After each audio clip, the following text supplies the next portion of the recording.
Spoštovani gosti, prijatelji, sodelavci Vseslovenskega združenja malih delničarjev, vas lepo pozdravljam na zdravici na sedežu v pisarni na Salendrovi 4. Dobrodošli.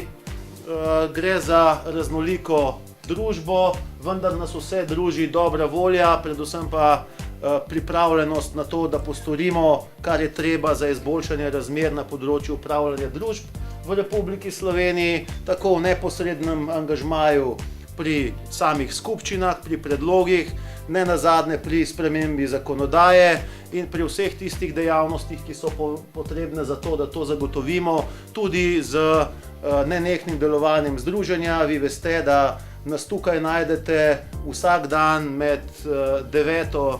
uro in vsaj 5. popoldan, tudi mimo delavnikov pa po drugih komunikacijskih sredstvih.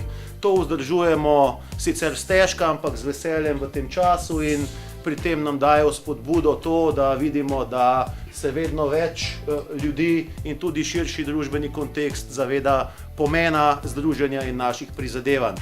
Prepričan sem, da bo tudi v prihodnje temu tako, vsekakor še izdatneje v prihajajočem letu, ki je parno leto, ki je okroglo leto, kar pomeni, da je tudi za boj za pravice in interese malih delničarjev še toliko bolj obetavno. Zdaj pa dovolj, na zdravje torej.